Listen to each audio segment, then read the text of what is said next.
Welcome to the Explainer. So today we're diving into something truly fascinating, the intersection of raw, heavy metal chemistry and the incredibly delicate machinery of biology. Now, we often think of heavy metals as strictly toxic or industrial, the kind of stuff you'd never want anywhere near your body. But get this, your body actually contains about 9 milligrams of molybdenum right now, and it's working tirelessly to break down toxins. Nature literally uses these metals as high-performance engines for life itself. Specifically, we're going to explore how scientists are successfully mimicking nature's chemical machinery using this exact heavy metal. We'll look at how chemists actually force molybdenum into highly complex, synthetic structures to replicate some of the most vital biological reactions on Earth. Here's our quick roadmap for today's Explainer. Section 1 is biology's heavy metal, molybdenum. Then 2, designing macrocyclic complexes. 3, the chemical recipe. 4, reading the spectroscopic proof. And finally 5, the final molecular structure. All right, let's jump straight into Section 1, biology's heavy metal, molybdenum. To really get why this matters, we have to look at how versatile molybdenum actually is. It is definitely not a one-trick pony. This biologically active element is deeply involved in the metabolism of nitrogen, sulfur, and carbon. But why? Well, the secret is its ability to provide really facile or easy electron transfer pathways. Molybdenum can effortlessly change its oxidation states, passing electrons back and forth almost like a microscopic relay runner. Plus, it forms these incredibly strong, stable bonds with nitrogen, which allows for some highly stable biological complexes to exist in the first place. And that brings us to a really crucial biological player, oxomolybdenum. By definition, these are basically enzymes where molybdenum is coordinated to one or more terminal oxo groups.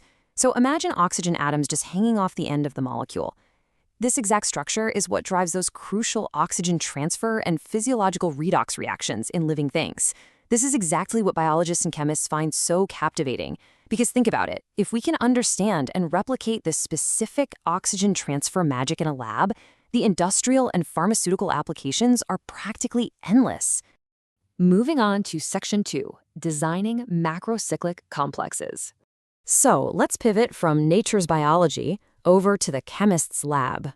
If oxomolybdenum are so useful, how do we actually build them from scratch? Well, that exact challenge was tackled in this 2012 research paper published in the E-Journal of Chemistry by Dr. P. Rao and a team out of India.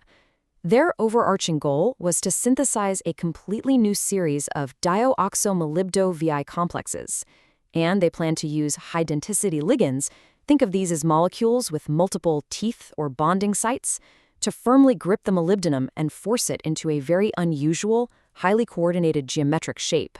Now, the really clever part is how they achieved this, which relies on something called the kinetic template effect. Imagine trying to build a complex circular Lego structure, but you're blindfolded. Absolute chaos, right? But what if you had a powerful magnetic cylinder right in the center that perfectly attracted all the pieces into a tight ring? That's the kinetic template effect. The researchers used the dioxometal ion itself as that central organizer, essentially prearranging the chemical building blocks and guiding them to snap closed into a very specific, stable macrocyclic or large ring-like structure. Which brings us to Section 3, the chemical recipe. Okay, understanding the theory is great, but what does this actually look like on a lab bench? Let's look at this as a high-tech molecular recipe rather than just abstract equations. Here is their in situ preparation process. Step 1. You take Furil, diamines, and our molybdenum source, molybdenyl acetylacetylate, and you reflux them in aqueous ethanol for a solid 5 hours. Refluxing basically means you're boiling the mixture and continuously condensing those vapors right back into the flask. This gives us a dark yellow intermediate product that the researchers dubbed the type 1 complex.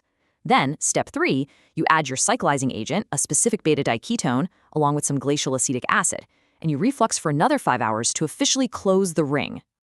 In this table right here brilliantly shows the flexibility of that recipe. They didn't just make one single complex, they cooked up a whole series.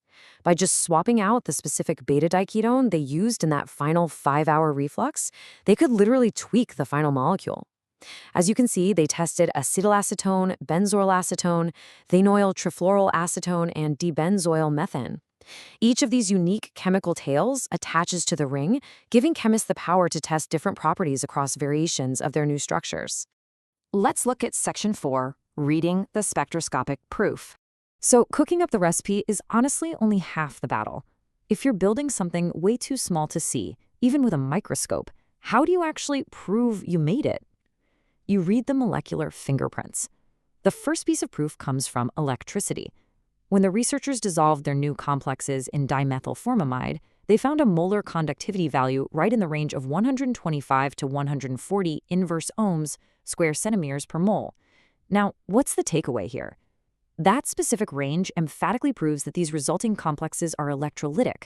They conduct electricity in solution, which verifies the basic ionic nature of the new compounds. Next up, infrared spectroscopy. IR spectroscopy basically bounces light off the molecule, and different chemical bonds vibrate and absorb that light at super specific frequencies. Before the reaction, the free ligands have this carbon-nitrogen double bond vibrating right at 1660 wave numbers. But after the reaction, in the new macrocyclic complexes, that exact same band drops down between 1620 and 1614. That drop in frequency is huge. It visually proves that the nitrogen atoms successfully coordinated and bonded directly to the molybdenum ion, physically weighing down the bond and altering its vibration.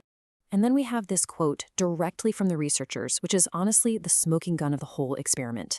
They noted that the carbon-oxygen double bond, which usually screams its presence right around 1700 wave numbers, was completely gone from the infrared spectra of their final product. Completely vanished. Instead, the carbon-nitrogen band appeared. That missing carbon-oxygen signature is conclusive evidence that the diamines condensed perfectly with the Furil. In other words, the chemical ring successfully closed.